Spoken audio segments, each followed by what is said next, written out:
Capítulo 7. Un día le pregunté a G si creía posible alcanzar la conciencia cósmica, no solo por un instante, sino por un periodo más largo. Yo entendía por conciencia cósmica, tal como lo he expuesto en mi libro Tertium Organum, la conciencia más elevada que le es accesible al hombre. No sé a qué llama usted conciencia cósmica, dijo G. Es un término vago e indefinido. Cada cual puede llamar por este nombre lo que quiera. En la mayoría de los casos, lo que se llama conciencia cósmica no es sino fantasía, ensueño, asociaciones, todos ellos acompañados por un trabajo intensivo del centro emocional. Esto puede llegar hasta el umbral del éxtasis, pero muy a menudo no se trata sino de una experiencia emocional subjetiva al nivel de los sueños. Por lo demás, antes de hablar de conciencia cósmica, debemos definir en general qué es la conciencia. ¿Cómo define usted la conciencia? La conciencia se considera indefinible, dije yo, y en efecto, ¿cómo podría definirse siendo cualidad interior? Con los medios ordinarios de los que disponemos, es imposible establecer la presencia de la conciencia en otro hombre. No la conocemos sino nosotros mismos. Palabrería científica habitual, dijo G. Ya es tiempo de que se libere de toda esa sofística. No hay sino un punto justo en lo que ha dicho, es que usted no puede conocer la conciencia sino en usted mismo. Pero fíjese bien, usted no puede conocerla sino cuando la tiene, y cuando no la tiene no puede reconocer en el mismo momento que no la tiene.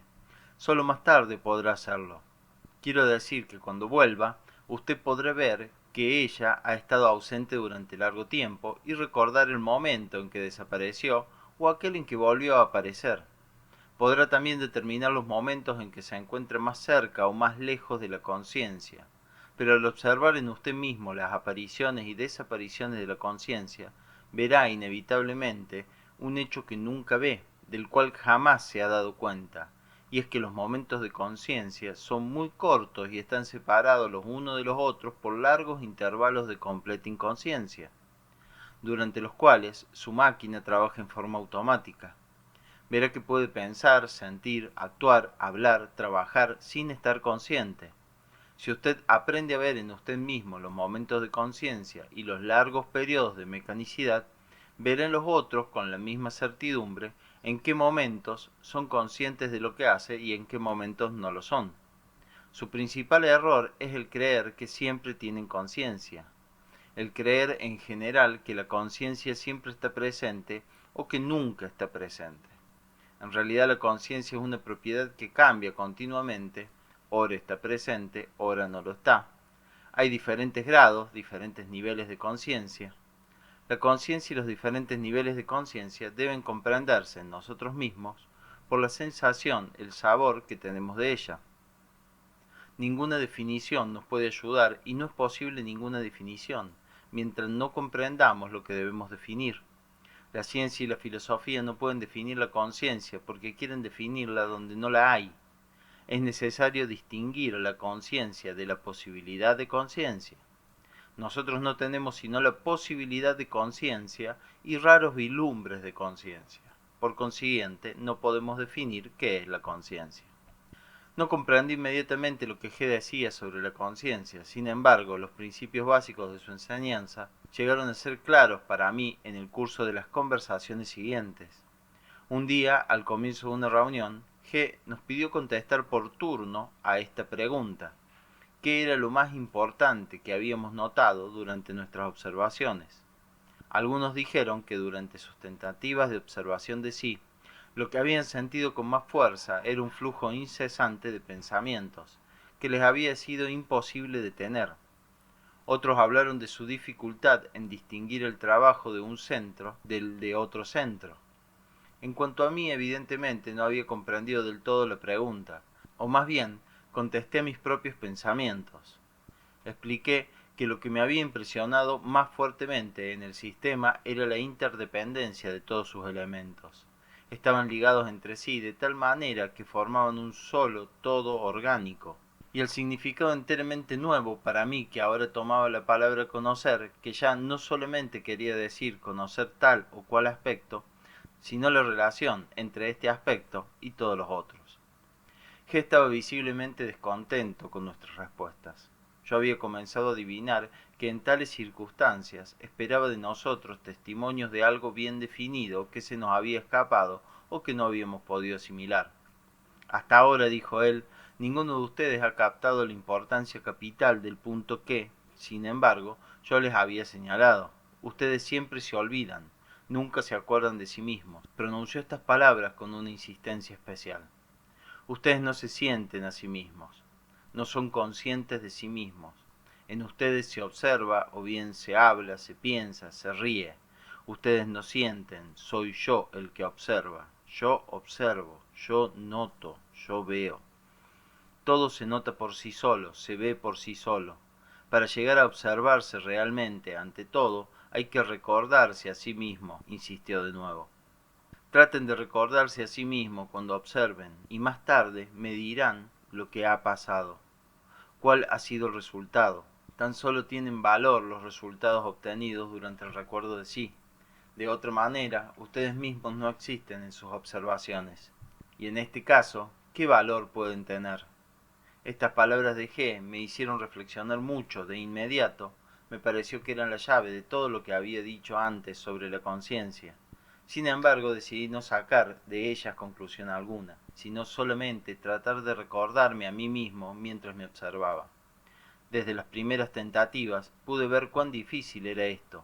Al comienzo, las tentativas de recuerdo de sí no me dieron ningún resultado, pero me mostraron que de hecho nunca nos recordamos a nosotros mismos. ¿Qué más quiere usted?, dijo G. Comprender esto tiene en sí una importancia capital. Los que saben esto ya saben mucho. Todo el problema es que nadie lo sabe. Si usted le pregunta a alguien si puede recordarse a sí mismo, naturalmente le contestará que sí. Si le dice que no puede recordarse a sí mismo, se enojará o pensará que usted está loco. Toda la vida está basada en esto. Toda la existencia humana, toda la ceguedad humana.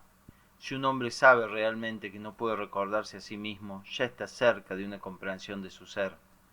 Todo lo que decía G, todo lo que yo pensaba y sobre todo lo que me había mostrado mis tentativas de recordarme a mí mismo, me convencieron muy rápidamente de que me encontraba en presencia de un problema enteramente nuevo que hasta ahora la ciencia y la filosofía habían descuidado. Pero antes de hacer deducciones, trataré de describir mis tentativas de recordarme a mí mismo. Mi primera impresión fue que los ensayos de recuerdo de sí, o de ser conscientes de sí, de decirse soy yo el que camina, soy yo el que hace esto, al tratar continuamente de experimentar la sensación de este yo, detenían los pensamientos. Cuando tenía la sensación de mí, ya no podía ni pensar ni hablar. Las mismas sensaciones se oscurecían. Por eso no puede recordarse a sí mismo de esta manera, sino por algunos instantes. Yo había ya hecho ciertos experimentos en detener el pensamiento, del tipo de aquellos que son mencionados en los libros sobre el yoga. Por ejemplo, el libro de Edward Carpenter, From Adam's Peak to Elephanta, aunque en este caso se trata de una descripción muy general. Los primeros ensayos de recuerdo de sí me hicieron recordar mis tentativas anteriores. En efecto, ambas experiencias eran casi idénticas, con la única diferencia de que al detener los pensamientos, la atención está totalmente orientada hacia el esfuerzo de no admitir pensamientos. Mientras que en el acto del recuerdo de sí, la atención se divide. Una parte se dirige hacia el mismo esfuerzo, otra hacia la sensación de sí. Esta última experiencia me capacitó para llegar a una cierta definición, posiblemente muy incompleta, del recuerdo de sí, que sin embargo probó ser muy útil en la práctica. Yo hablo de recuerdo de sí en lo que se refiere a la división de la atención, siendo ésta su rasgo característico. Me la representé de la siguiente manera. Cuando observo algo, mi atención está dirigida hacia lo que observo. Cuando al mismo tiempo trato de recordarme a mí mismo, mi atención está dirigida a la vez hacia el objeto observado y hacia mí mismo. Habiendo definido esto, vi que el problema consistía en dirigir la atención sobre uno mismo sin permitir que se debilite o se eclipse la atención dirigida sobre el fenómeno observado. Más aún, este fenómeno podía estar tanto dentro de mí como fuera de mí. Las primeras tentativas de hacer tal división de la atención me mostraron su posibilidad. Al mismo tiempo hice otras dos comprobaciones. En primer lugar, vi que el recuerdo de sí, resultante de este método, no tenía nada en común con la introspección o el análisis. Se trataba de un estado nuevo y muy interesante con un sabor extrañamente familiar. En segundo lugar, comprendí que en momentos de recuerdo de sí ocurren de hecho en la vida, aunque raras veces y solo en la producción deliberada de estos momentos creaba la sensación de novedad. Yo había tenido además la experiencia de tales momentos desde mi más temprana infancia. Llegaban ya sea cuando me encontraba en circunstancias nuevas o inesperadas, en lugares nuevos, entre extraños, por ejemplo durante un viaje, uno súbitamente mira a su alrededor y se dice, qué extraño, yo y en este lugar.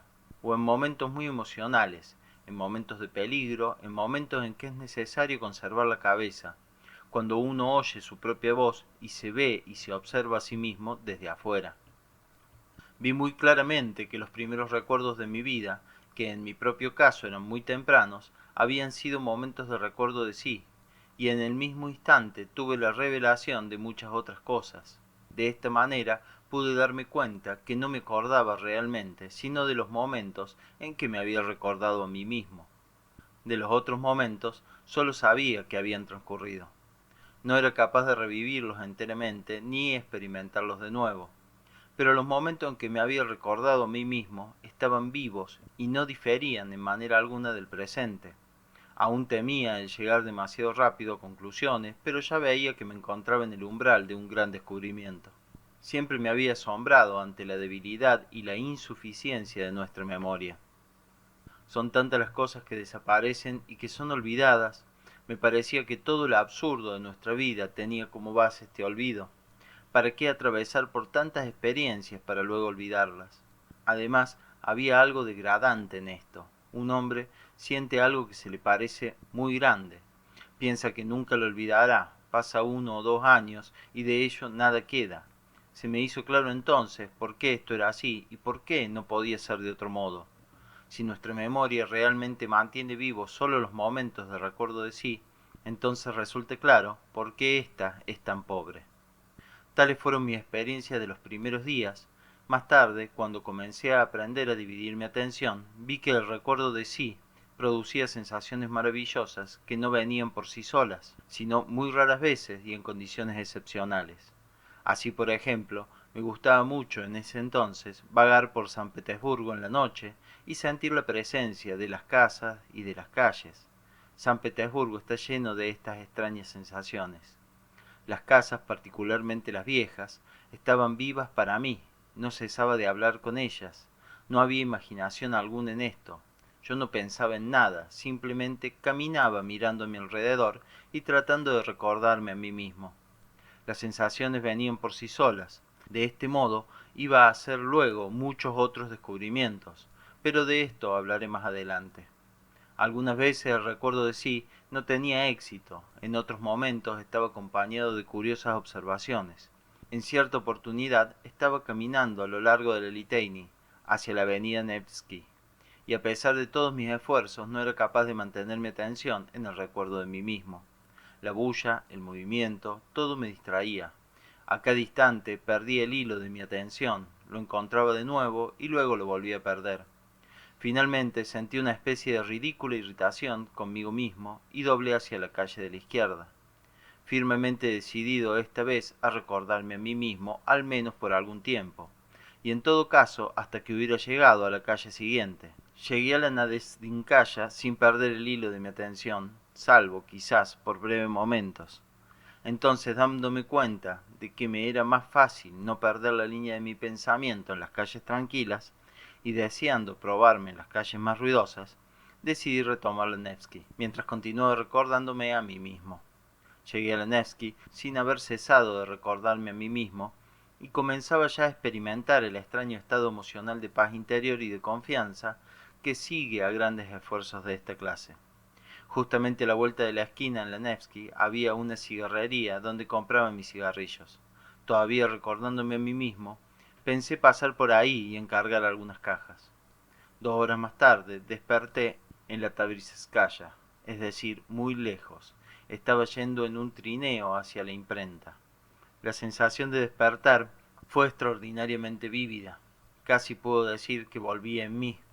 De golpe recordé todo, cómo había estado caminando a lo largo de la Nadezhdinkaya, cómo había estado recordándome a mí mismo, cómo había pensado en los cigarrillos y cómo en este pensamiento había caído anonadado en un profundo sueño.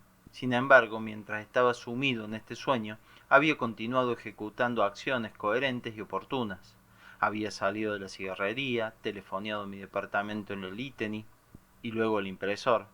Había escrito 2 cartas, luego había regresado a la casa nuevamente y retomado la Nevsky por la acera izquierda hasta la puerta Gostinoi, con intención de llegar a la Ofitserskaya. Luego había cambiado de opinión porque se estaba haciendo tarde. Había tomado un trineo para ir a la imprenta en la Kavalergarskaya y por el camino, mientras me dirigía por la Tabricheskaya, comencé a sentir una extraña inquietud, como si hubiese olvidado algo.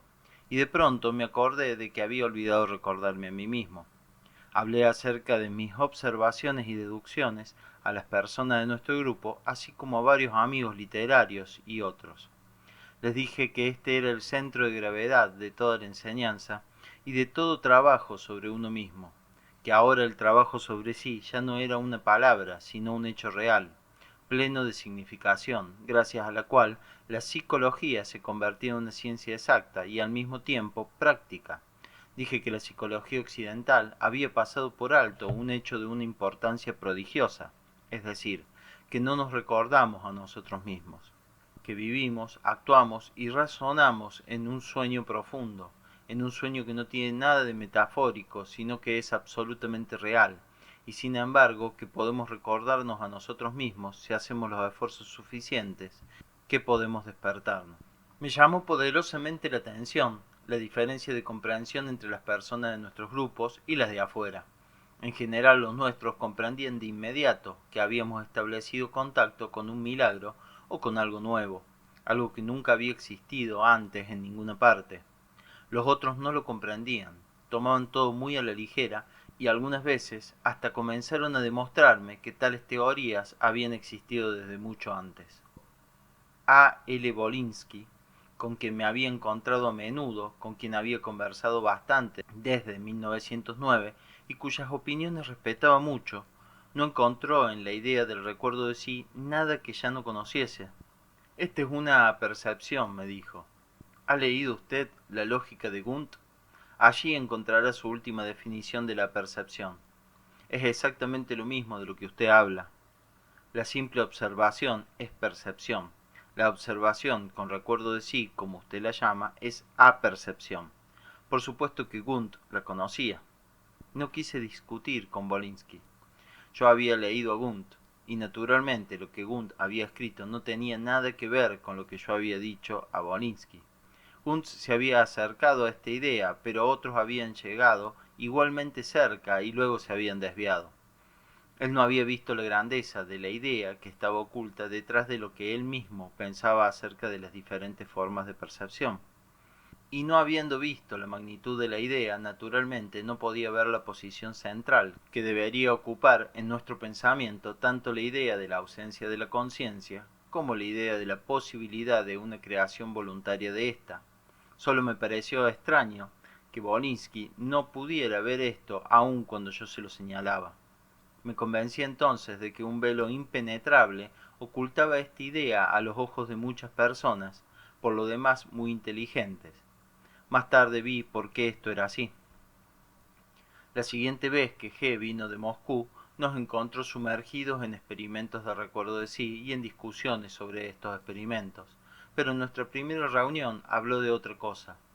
Según el verdadero conocimiento, el estudio del hombre debe proseguirse paralelamente al estudio del mundo, y el estudio del mundo paralelo al estudio del hombre. Las leyes son las mismas en todas partes, tanto en el mundo como en el hombre. Habiendo comprendido los principios de una ley cualquiera, debemos buscar su manifestación simultáneamente en el mundo y en el hombre. Además, ciertas leyes son más fáciles de observar en el mundo, otras más fáciles de observar en el hombre. Por lo tanto, en algunos casos es mejor comenzar con el mundo y después pasar al hombre, y en otros casos es mejor comenzar con el hombre y luego pasar al mundo. Este estudio paralelo del mundo y del hombre muestra al estudiante la unidad fundamental de todo lo que existe y lo ayuda a descubrir analogías entre los fenómenos de diferentes órdenes.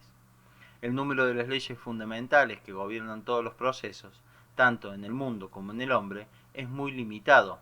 Diferentes combinaciones numéricas de un pequeño número de fuerzas elementales crean toda la aparente variedad de fenómenos. A fin de comprender la mecánica del universo, es necesario reducir los fenómenos complejos a estas fuerzas elementales. La primera ley fundamental del universo es la ley de las tres fuerzas o de los tres principios, o como a menudo se la llama, la ley de tres. De acuerdo con esta ley, toda acción, todo fenómeno, en todos los mundos sin excepción, es el resultado de una acción simultánea de tres fuerzas, la positiva, la negativa y la neutralizante. Sobre esto ya hemos hablado y volveremos a esta ley con cada nuevo aspecto del estudio. La segunda ley fundamental del universo es la ley de 7 o la ley de octava. A fin de comprender la significación de esta ley, es necesario figurarse que el universo consiste de vibraciones. Estas vibraciones se efectúan en todas las clases de materia, sea cual fuere su aspecto y su densidad, desde la más sutil hasta la más grosera. Provienen de varias fuentes y prosiguen en varias direcciones, cruzándose entre sí, chocando, fortaleciéndose, debilitándose, deteniéndose unas a otras y así sucesivamente.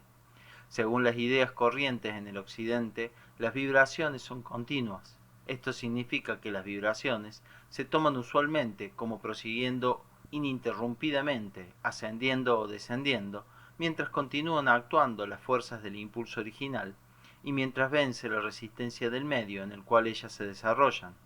Cuando la fuerza del impulso se agota, la resistencia del medio se impone. Las vibraciones, naturalmente, decaen y se detienen. Pero hasta que llegue este momento, esto es, hasta el comienzo de su declinación natural, las vibraciones se desarrollan uniforme y gradualmente, y en la ausencia de toda resistencia, pueden aún prolongarse sin término.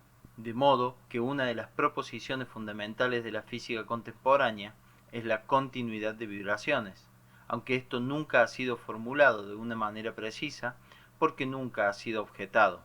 Es verdad, sin embargo, que las teorías más recientes comienzan a discutirla.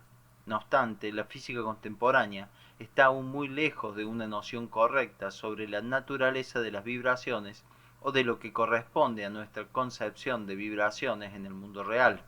A este respecto, el punto de vista del conocimiento antiguo es opuesto al de la ciencia contemporánea, porque en la base de su comprensión de las vibraciones, este conocimiento ubica el principio de la discontinuidad. El principio de la discontinuidad de vibraciones significa que la característica necesaria y bien definida de todas las vibraciones en la naturaleza, ya sean ascendentes o descendentes, es la de desarrollarse no uniformemente, sino con aceleraciones y retardaciones periódicas. Este principio puede ser formulado aún más precisamente si decidimos que la fuerza del impulso original en las vibraciones no actúa uniformemente, sino, por así decirlo, se torna alternativamente más fuerte y más débil. La fuerza del impulso actúa sin cambiar su naturaleza y las vibraciones se desarrollan en forma regular solo por cierto tiempo que está determinado por la naturaleza del impulso, el medio, las condiciones circundantes y así sucesivamente. Pero en cierto momento interviene una especie de modificación. Las vibraciones, por así decirlo, dejan de obedecer a esta fuerza y durante un breve periodo se retardan, cambiando hasta un cierto punto de naturaleza o de dirección. De esta manera, a partir de cierto momento, las progresiones ascendentes o descendentes de vibraciones se hacen más lentas.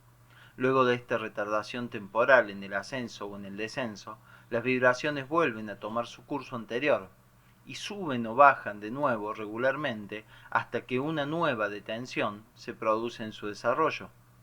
Con relación a esto, es importante reparar en que los periodos de acción uniforme de la inercia adquirida no son iguales y que los periodos de retardación de vibraciones no son simétricos.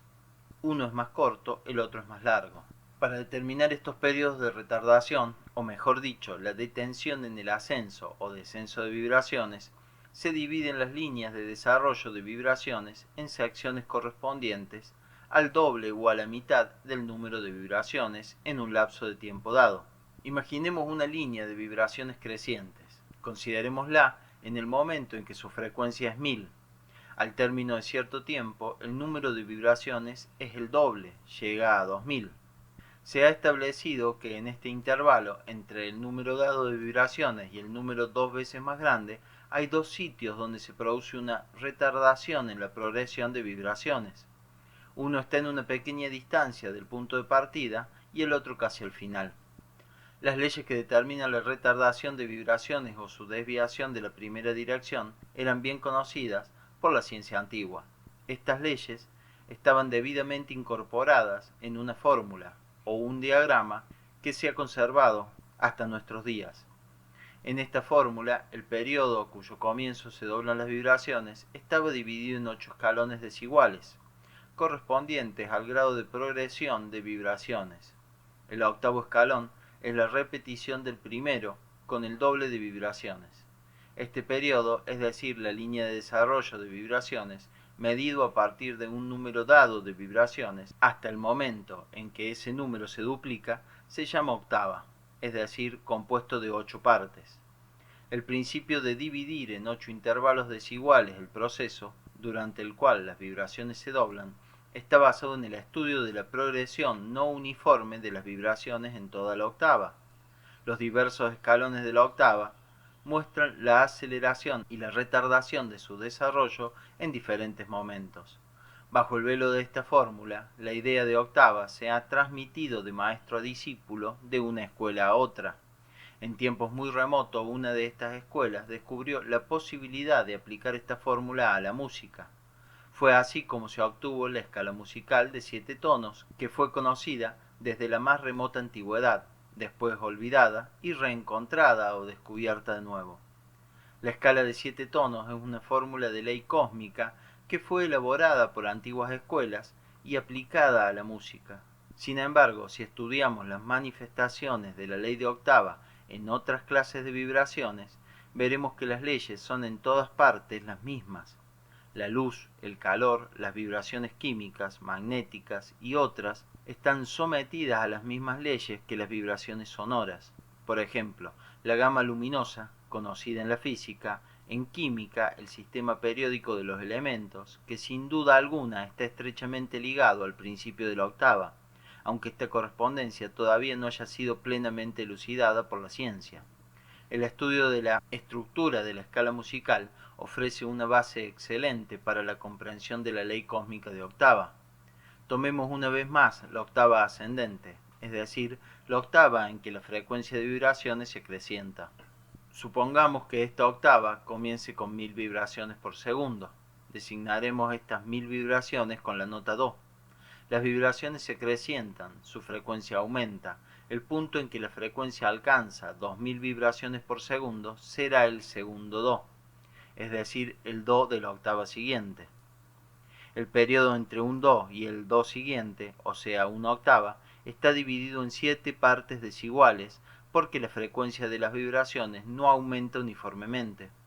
La razón de la frecuencia de vibraciones de las diferentes notas o de su elevación se establecerá como sigue. Si tomamos do como 1, re será 9 octavos, mi 5 cuartos, fa 4 tercios, sol 3 medios, la 5 tercios, si 15 octavos y el próximo do será 2. La diferencia en la aceleración de las vibraciones o progresión ascendente de las notas o diferencia de tono será la siguiente. Las diferencias entre las notas o las diferencias de altura de las notas se llaman intervalos. Veamos que hay 3 clases de intervalos en la octava: 9 octavos, 10 novenos y 16 quinceavos, lo que en números enteros da 405, 400 y 384. El intervalo más pequeño, 16 quinceavos, se encuentra entre mi y fa y entre si y do. Estos son precisamente los dos sitios de retardación en la octava. En la escala musical de 7 tonos se considera teóricamente que hay 2 semitonos entre dos notas sucesivas, excepto los intervalos mi-fa y si-do, que tienen un solo semitono, en los cuales se considera como faltante el segundo semitono. De esta manera se obtienen 20 notas, de las cuales 8 son fundamentales. do, re, mi, fa, sol, la, si, do y 12 intermedios, 2 entre cada uno de los siguientes pares de notas: do, re, mi, fa, sol, sol, la y la, si, y 1 entre los pares de notas siguientes: mi, fa y si, do. Pero en la práctica de la música, en lugar de 12 notas intermedias, solo se mantienen 5, es decir, un semitono entre do, re, mi, fa, sol, sol, la y la, si. Entre mi y fa y entre si y do falta el semitono. De esta manera, la estructura de la escala musical da un esquema de la ley cósmica de los intervalos o de los semitonos faltantes. Decimos además que cuando se habla de la octava en un sentido cósmico o mecánico, solo se llama intervalo a los intervalos mi, fa y si, do. Si comprendemos todo su sentido, la ley de octava nos da una nueva explicación de toda la vida, del progreso del desarrollo de los fenómenos sobre todos los planos del universo, dentro del campo de nuestra observación. Esta ley explica por qué en la naturaleza no hay líneas rectas, y también por qué no podemos ni pensar ni hacer, porque todo en nosotros se piensa, porque todo en nosotros sucede, y sucede en general de una manera contraria a la que deseamos o esperamos. Todo esto es manifiestamente el efecto inmediato de los intervalos o de la retardación en el desarrollo de las vibraciones. ¿Qué sucede precisamente en el momento de la retardación de las vibraciones? Ocurre una desviación, ya no se sigue la dirección original, la octava comienza en la dirección indicada por la flecha. Pero entre mi y fa toma lugar una desviación, la línea comenzada en do cambia de dirección, y entre fa, sol, la y si desciende haciendo un cierto ángulo con la dirección original indicada por las 3 primeras notas. Entre si y do se encuentra el segundo intervalo, una nueva desviación, otro cambio de dirección. En cada octava la desviación es más acentuada, de manera que la línea de las octavas llega a formar un semicírculo y va en una dirección opuesta a la dirección original. En su desarrollo ulterior, la línea de octavas o la línea del desarrollo de las vibraciones puede volverse a su primera dirección. En otras palabras, forma un círculo completo. Esta ley demuestra por qué nunca nada en nuestra actividad va en línea recta, porque al comenzar una cosa enseguida hacemos otra totalmente diferente, que a menudo es todo lo contrario de la primera, aunque no nos demos cuenta y continuemos pensando que seguimos siempre la misma línea. Todos estos hechos y muchos otros más no pueden explicarse sino por la ley de octava y especialmente por una comprensión clara del papel y el significado de los intervalos que obligan constantemente a la línea de desarrollo de fuerzas a modificar su dirección, a quebrarla, a curvarla, a tornarla en su propio contrario y así sucesivamente. Las cosas ocurren siempre así, y estos cambios de dirección los podemos comprobar por todos lados, después de cierto periodo de actividad enérgica, de emoción intensa o de comprensión justa, interviene una reacción. El trabajo llega a ser aburrido y cansador, momentos de fatiga y de indiferencia atraviesan el sentimiento. En lugar de pensar rectamente, se buscan compromisos, se suprimen o se descartan los problemas difíciles, pero la línea continúa desarrollándose, aunque ya no en la misma dirección que al comienzo. El trabajo se hace mecánico, y el sentimiento más y más débil baja el nivel de los acontecimientos de la vida ordinaria. El pensamiento llega a ser dogmático, literal.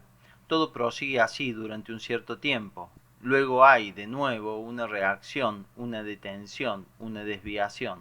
El desarrollo de la fuerza puede continuarse aún, pero el trabajo que se había comenzado con ardor en medio del entusiasmo se ha tornado una formalidad obligatoria e inútil. Han entrado al sentimiento numerosos elementos que le son foráneos: consideración, molestia, irritación, hostilidad, el pensamiento de vuelta en círculos repitiendo lo que ya sabe y uno se desvía más y más. El mismo fenómeno se repite en todas las esferas de la actividad humana, en la literatura, la ciencia, el arte, la filosofía, la religión, en la vida individual y sobre todo en la vida social y política. Podemos observar cómo la línea de desarrollo de fuerzas se desvían de su dirección original y al cabo de cierto tiempo van en una dirección diametralmente opuesta, conservando aún su primer nombre. El estudio de la historia, emprendido desde este punto de vista, hace resaltar los hechos más sorprendentes, pero la humanidad mecánica no quiere tenerlos en cuenta. Quizás los ejemplos más chocantes de tales cambios de dirección se pueden encontrar en la historia de las religiones, particularmente en la historia de la religión cristiana. Si se la estudia sin pasión, piensen ustedes cuántas vueltas habrá tenido que dar la línea de desarrollo de fuerzas para pasar desde las predicaciones de amor del Evangelio hasta la Inquisición, o del ascetismo de los primeros siglos cuando se estudiaba el cristianismo esotérico, a la escolástica que calculaba el número de ángeles que podían sostenerse sobre la punta de una aguja. La ley de octava explica muchos fenómenos de nuestra vida que sin ella permanecerían incomprensibles. El primero es el de la desviación de las fuerzas. Luego viene el hecho de que nada en el mundo permanece en el mismo lugar o sigue siendo lo que originalmente fue. Todo se mueve, todo se desplaza, cambia e inevitablemente sube o desciende, se refuerza o se debilita, se desarrolla o degenera, es decir, se mueve sobre una línea de octava, o sea, ya sea ascendente o descendente. El tercer punto se refiere a que en el desarrollo mismo de las octavas ascendentes o descendentes se producen continuamente fluctuaciones altas y bajas. Hasta ahora hemos hablado sobre todo de la discontinuidad de vibraciones y de la desviación de fuerzas. Ahora nos es preciso captar claramente otros dos principios, el de la inevitabilidad, ya sea del ascenso o del descenso, en toda línea de desarrollo de fuerzas, y el de las fluctuaciones periódicas, es decir, de los aumentos y disminuciones en toda línea, ya sea esta ascendente o descendente. Nada puede desarrollarse mientras permanezca en el mismo nivel. El ascenso o el descenso es la condición cósmica inevitable de toda acción. No comprendemos y nunca vemos lo que pasa alrededor de nosotros y en nosotros, ya sea porque no tenemos en cuenta la inevitabilidad del descenso cuando no hay ascenso, o porque tomamos el descenso como un ascenso. Estas son dos de las causas fundamentales de nuestras ilusiones sobre nosotros mismos. No vemos la primera porque pensamos siempre que las cosas pueden permanecer largo tiempo sobre el mismo nivel, e ignoramos la segunda por no comprender que los ascensos son de hecho imposibles allí donde los vemos, tan imposibles como desarrollar la conciencia por medios mecánicos. Una vez que hayamos comprendido a distinguir las octavas ascendentes y descendentes en la vida, tenemos que aprender a distinguir el ascenso y descenso dentro de las mismas octavas. Podemos ver en cualquiera de los dominios de nuestra vida que consideremos que ahí nada puede permanecer igual y constante. En todas partes y en todo prosigue sin cesar la oscilación del péndulo. En todas partes y en todo las olas se elevan y vuelven a caer. Nuestra energía aumenta de pronto en una u otra dirección, luego se debilita a sí mismo rápidamente. Nuestros estados de ánimo se mejoran o se empeoran sin razón visible. Nuestros sentimientos, deseos, intenciones, decisiones, todo pasa de trecho en trecho por periodos de ascenso y de descenso, de fortalecimiento o debilitamiento. Y quizás hay en el hombre un centenar de péndulos en movimiento, aquí y allá. Estos ascensos y descensos, estas fluctuaciones de nuestros estados de ánimo, de nuestros pensamientos, sentimientos, de nuestra energía, de nuestras determinaciones, corresponden ya sea a los periodos de desarrollo de las fuerzas de un intervalo a otro o a los intervalos mismos. Esta ley de octava, en sus tres manifestaciones principales, condiciona numerosos fenómenos, tanto de naturaleza psíquica como de naturaleza orgánica, es decir, ligados directamente a nuestra vida. De la ley de octava depende la imperfección y estrechez de nuestro saber en todos los campos sin excepción alguna, porque comenzamos en una dirección y enseguida, sin darnos cuenta, vamos siempre en otra. Como ya lo he dicho, la ley de octava en todas sus manifestaciones era conocida por la ciencia antigua. Aún nuestra división del tiempo, es decir, los días de la semana repartidos en 7 días de trabajo y un domingo, están en relación con las propiedades y las condiciones interiores de nuestra actividad, que dependen de la ley general. El mito bíblico de la creación del mundo en 7 días y un séptimo durante el cual Dios descansa de su trabajo, es igualmente una expresión de la ley de octava o un índice de esta ley, aunque incompleto. Las observaciones basadas en una comprensión de la ley de octava muestran que las vibraciones pueden desarrollarse de diferente manera. En las octavas interrumpidas, ellas surgen y caen, son arrastradas y engullidas por vibraciones más fuertes que las cortan o que van en una dirección contraria. En las octavas que se desvían de la dirección original, las vibraciones cambian de naturaleza y dan resultados opuestos a aquellos que se hubiesen podido esperar al comienzo.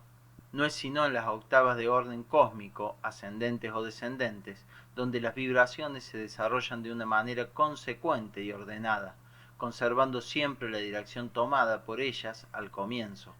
Por otra parte, la observación muestra que el desarrollo de octavas correcto y constante, si bien raro, es posible en todas las ocasiones, tanto en la actividad de la naturaleza como en la actividad humana. El desarrollo correcto de estas octavas está basado en lo que parece ser un accidente. Sucede a veces que las octavas que progresan paralelamente a una octava dada, que la cruzan o que la encuentran, llenan sus intervalos de una u otra manera y permiten a las vibraciones de la octava dada evolucionar libremente y sin detenciones. Las observaciones de este desarrollo correcto de octavas establece el hecho de que si en el momento necesario, es decir, en el momento de pasar por un intervalo, una octava dada recibe un choque adicional de fuerza y de carácter correspondiente, entonces continúa desarrollándose sin trabas, siguiendo su dirección original, sin perder ni cambiar nada de su naturaleza. En tales casos, hay una diferencia esencial entre las octavas ascendentes y descendentes. En una octava ascendente, el primer intervalo se encuentra entre mi y fa. Si una energía adicional correspondiente entra en este sitio, la octava se desarrollará sin dificultad hasta si. Pero para que se desarrolle correctamente es necesario entre si y do un choque suplementario mucho más fuerte que entre mi y fa, porque en este sitio las vibraciones de las octavas están en un diapasón mucho más elevado y se requiere una intensidad mucho mayor para evitar una detención en el desarrollo de la octava. De otro lado, en una octava descendente, el intervalo mayor ocurre en el comienzo mismo de la octava, inmediatamente después del primer do, y los elementos que permiten llenarlo se encuentran muy frecuentemente ya sea en el do mismo o en las vibraciones laterales emitidas por el do. Por esta razón, una octava descendente se desarrolla mucho más fácilmente que una octava ascendente, y después de pasar el si llega a fa sin obstáculos. Aquí es necesario un choque suplementario, aunque considerablemente menos fuerte que el primer choque entre do y si. Podemos ver el primer ejemplo completo de la ley de octava en la gran octava cósmica que nos llega en la forma de rayo de creación. El rayo de creación parte del absoluto. El absoluto es el todo que posee unidad plena, voluntad plena y conciencia plena, crea mundos dentro de sí mismo y comienza así la octava cósmica descendente. El absoluto es el do de esta octava. Los mundos que el absoluto crea en sí mismo son el si. El intervalo entre do y si se llena en este caso por la voluntad del absoluto. El proceso de creación continúa desarrollándose por la fuerza de su impulso original y bajo el efecto de un choque adicional, si pasa a la, que para nosotros es nuestro mundo estelar, la Vía Láctea. La pasa a Sol, nuestro Sol, el sistema solar. Sol pasa a Fa, el mundo planetario, y aquí entre el mundo planetario tomado como un todo y nuestra Tierra ocurre un intervalo. Esto significa que las radiaciones planetarias que llevan varias influencias a la Tierra no pueden alcanzarla, o para hablar más correctamente, ellas no son recibidas. La Tierra las refleja, con el fin de llenar el intervalo que hay en este punto del rayo de creación, se ha creado un dispositivo especial para recibir y transmitir influencias que vienen desde los planetas. Este dispositivo es la vida orgánica sobre la Tierra. La vida orgánica transmite a la Tierra todas las influencias destinadas a ella y hace posible el crecimiento y el desarrollo ulterior de la Tierra, que es el Mi de la octava cósmica, y luego el de la Luna o Re, después de lo cual viene otro Do, la nada. Entre el todo y la nada pasa el rayo de creación. Ustedes conocen la oración que comienza con estas palabras: Dios santo, Dios fuerte, Dios inmortal. Esta oración es un vestigio del antiguo conocimiento. Dios santo significa el absoluto o todo. Dios fuerte significa también el absoluto o nada. Dios inmortal significa lo que está entre los dos, esto es, las 6 notas del rayo de creación con la vida orgánica. Los 3 juntos hacen uno, esto es, la coexistente e indivisible Trinidad. Debemos ahora detenernos en la idea de los choques adicionales que permiten a las líneas de fuerza alcanzar la meta proyectada. Como ya lo dije, pueden ocurrir choques accidentales. Por supuesto, el accidente es una cosa muy incierta, pero aquellas líneas de desarrollo de fuerza que son enderezadas por accidente y que el hombre puede a veces ver o suponer o esperar, mantienen en él, más que en cualquier otra cosa, la ilusión de líneas rectas. Es decir, creemos que las líneas rectas son la regla y que las quebradas e interrumpidas son la excepción. Esto suscita en nosotros la ilusión de que es posible hacer, de que es posible alcanzar una meta proyectada. En realidad un hombre no puede hacer nada. Si por accidente su actividad produce algún resultado, que sólo se asemeja en apariencia o en nombre a la meta original, un hombre se afirma a sí mismo y afirma a los otros que ha conseguido la meta que se había propuesto y llega a pretender que cualquiera es capaz de alcanzar su meta, y los demás le creen. En realidad esto es una ilusión. Un hombre puede ganar en la ruleta, pero esto sería un accidente. El alcanzar la meta que uno se había propuesto en la vida o en cualquier campo de actividad es un accidente del mismo orden. La única diferencia es que en la ruleta, al menos, el hombre sabe sin equivocarse si ha ganado o perdido en cada apuesta. Pero en las actividades de su vida, sobre todo en las que tengan una resonancia social, cuando han pasado varios años entre el comienzo y el resultado de una acción, un hombre puede engañarse a sí mismo muy fácilmente y tomar el resultado obtenido por el resultado deseado, es decir, creer que ha ganado cuando al final de cuentas ha perdido. Para un hombre máquina, el mayor insulto es decirle que no puede hacer nada, que no puede llegar a nada, que nunca podrá acercarse a ninguna meta y que al esforzarse hacia una meta inevitablemente hace aparecer otra. Y en realidad esto no puede ser de otra manera. El hombre máquina está a merced del accidente, del azar. Sus actividades pueden caer por azar en un canal trazado por fuerzas cósmicas o mecánicas y pueden continuar en él por azar, por algún tiempo, dando la ilusión de que se ha alcanzado cierta meta. Tal correspondencia accidental de resultados y de metas que nos habíamos asignado, en otras palabras, el éxito en ciertas pequeñas cosas que no pueden tener consecuencia alguna, produce en el hombre mecánico la convicción de que es capaz de alcanzar cualquier meta, que es capaz de conquistar la naturaleza como lo pretende, que es capaz de hacer algo con su vida, etc. De hecho, por supuesto, es incapaz de hacer nada porque no tiene ningún control, no solo sobre las cosas que están fuera de él, sino sobre las cosas que están en él mismo. Esta última idea debe ser claramente comprendida y bien asimilada. Al mismo tiempo, hay que comprender que el control de las cosas exteriores comienza por el control de lo que está en nosotros, por el control de nosotros mismos. Un hombre que no puede controlarse, es decir, que no puede controlar lo que pasa en él, no puede controlar nada. ¿Cuál es el método para obtener un control? La parte técnica de este método puede ser explicada por la ley de octava. Las octavas pueden desarrollarse de manera consecuente y continua en la dirección deseada si los choques adicionales intervienen en el momento necesario, es decir, cuando se produce una retardación de vibraciones.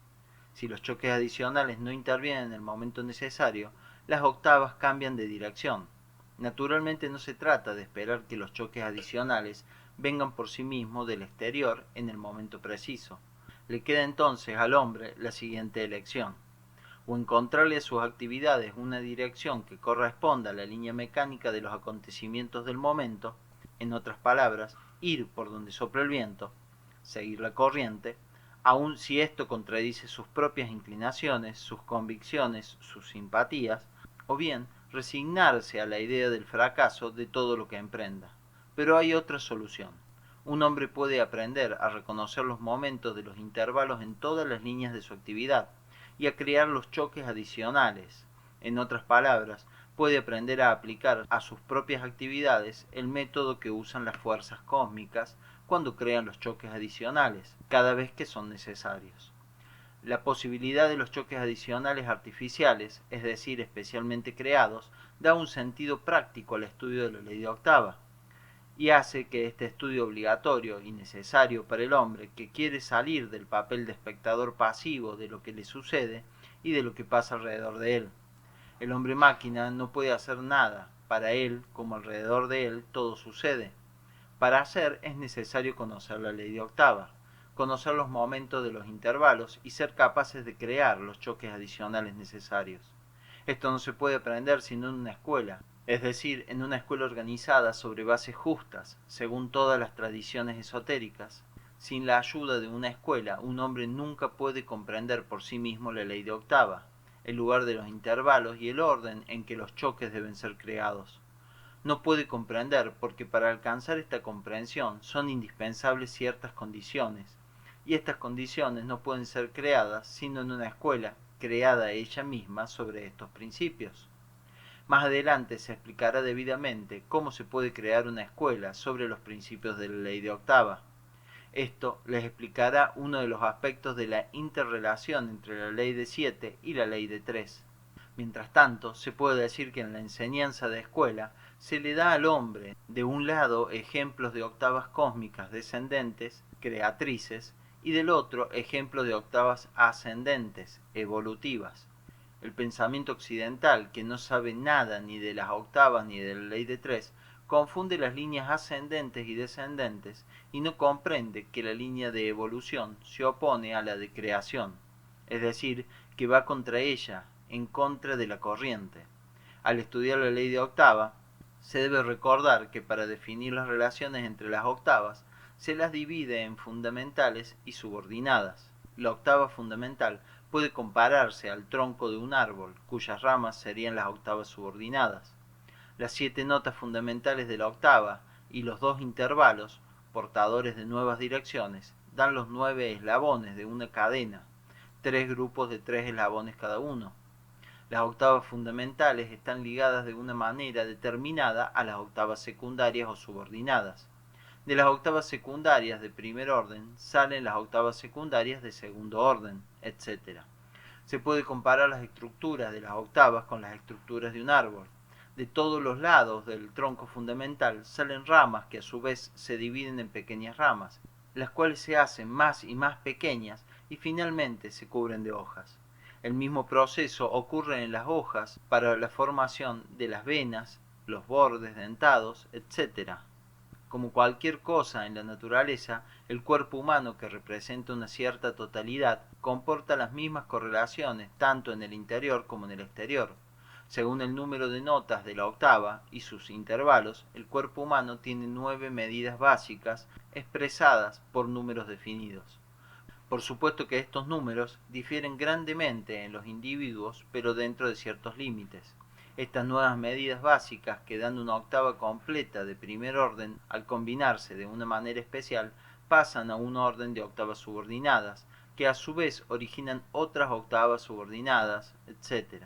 De esta manera, es posible obtener la medida de cualquier parte o de cualquier miembro del cuerpo humano, puesto que todos están en una relación definida entre sí.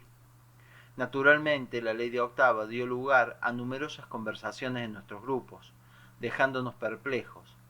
G no cesaba de ponernos en guardia contra un exceso de teoría. Tienen que comprender y sentir esta ley en ustedes mismos, dijo, y sólo después la verán fuera de ustedes. Esto era evidente, pero la dificultad no estaba solo aquí. Tan solo una simple comprensión técnica de la ley de octava requiere mucho tiempo. Y volviendo siempre a ella, ora como consecuencia de descubrimientos inesperados, ora porque acabamos de perder una vez más lo que nos había parecido ya bien establecido. Ahora me es difícil volver a encontrar cuáles ideas fueron el eje de nuestro trabajo en tal o cual periodo, aquellas que más atrajeron nuestra atención, que originaron el mayor número de conversaciones, pero de alguna manera la ley de octava llegó a ser su centro permanente de gravedad. Discutíamos sus diversos aspectos en cada reunión. Gradualmente llegamos a considerar todas las cosas desde este punto de vista. En el curso de la primera exposición que hizo G de esta idea, nos había dado, si no sus líneas generales, siempre volvía a ella para subrayar sus diversos aspectos.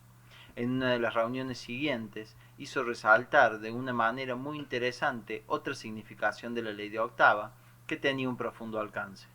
Para comprender mejor el sentido de la ley de octava hay que tener una idea clara de otra propiedad de las vibraciones, la de dividirse en vibraciones interiores. En efecto, en todas las vibraciones se producen otras vibraciones, y cada octava puede ser resuelta en gran número de octavas interiores. Cada nota de cualquier octava puede considerarse como una octava entera sobre otro plano. Cada nota de estas octavas interiores contienen a su vez una octava entera, y así sucesivamente por muchísimas veces. Pero no hasta el infinito, porque hay un límite en el desarrollo de las octavas interiores. Estas vibraciones interiores, que ocurren simultáneamente en medios de densidades diferentes, se interpenetran, se reflejan y se engendran recíprocamente, arrastrándose, deteniéndose o modificándose unas a otras. Representémonos las vibraciones en una sustancia o un medio de densidad definida. Supongamos que esta sustancia o este medio está formado por átomos relativamente groseros del mundo 48 y que cada uno de ellos sea, por así decirlo, una aglomeración de 48 átomos primordiales. Las vibraciones que se producen en este medio son divisibles en octavas y las octavas son divisibles en notas.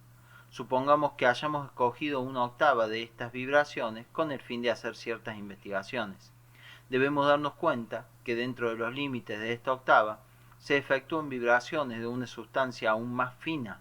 La sustancia del mundo 48 está saturada de la sustancia del mundo 24.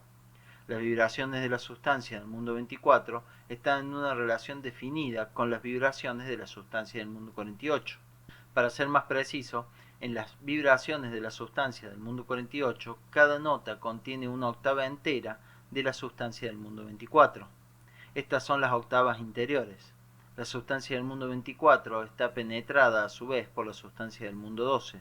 Esta sustancia también está animada de vibraciones, y cada una de las notas de la octava de vibraciones del mundo 24 contiene una octava entera de sustancias del mundo 12. La sustancia del mundo 12 está penetrada por la sustancia del mundo 6. La sustancia del mundo 6 está penetrada por la sustancia del mundo 3. La sustancia del mundo 3 está penetrada por la sustancia del mundo 1. En cada uno de estos mundos existen vibraciones correspondientes y el orden sigue siendo siempre el mismo, es decir, que cada nota de la octava de vibraciones de una sustancia más grosera contiene una octava entera de vibraciones de una sustancia más fina. Si comenzamos con vibraciones del mundo 48, podemos decir que una nota de la octava de vibraciones de este mundo contiene una octava de 7 notas de las vibraciones del mundo planetario. Cada nota de la octava de vibraciones del mundo planetario contiene 7 notas de la octava de vibraciones del mundo del Sol. Cada nota de la octava de vibraciones del mundo del Sol contendrá 7 notas de la octava de vibraciones del mundo estelar, etc. El estudio de las octavas interiores, el estudio de su relación con las octavas exteriores y la posible influencia de las primeras sobre las segundas constituye una parte muy importante del estudio del mundo y del hombre. En otra ocasión, G repitió y desarrolló lo que había dicho sobre el rayo de creación. El rayo de creación, como todo otro proceso al momento de su logro, puede ser considerado como una octava. Esta será una octava descendente en la cual el do pasa a si, el si a la, y así sucesivamente. El absoluto o el todo, mundo 1, será do. Todos los mundos, mundo 3, serán si. Todos los soles, mundo 6, será la. Nuestro sol, mundo 12, será sol. Todos los planetas, mundo 24, será fa. La Tierra, mundo 48, será mi. La Luna, mundo 96, será re. El rayo de creación comienza con el absoluto es todo, es do. El rayo de creación termina en la Luna. Más allá de la Luna hay la nada. Eso es también el absoluto, do. Al examinar el rayo de creación, o la octava cósmica, vemos que en el desarrollo de esta octava habrá intervalos. El primero entre do y si, esto es entre el mundo 1 y el mundo 3, entre el absoluto y todos los mundos, y el segundo entre Fa y Mi, esto es entre el mundo 24 y el mundo 48, entre todos los planetas y la Tierra. Pero el primer intervalo está llenado por la voluntad del absoluto. Una de las manifestaciones de la voluntad del absoluto consiste precisamente en llenar este intervalo por la aparición consciente de la fuerza neutralizante que llena el intervalo entre la fuerza activa y la fuerza pasiva. La situación es más complicada en el segundo intervalo. Falta algo entre los planetas y la Tierra. Las influencias planetarias no pueden pasar a la Tierra plena e inmediatamente. Es indispensable un choque adicional.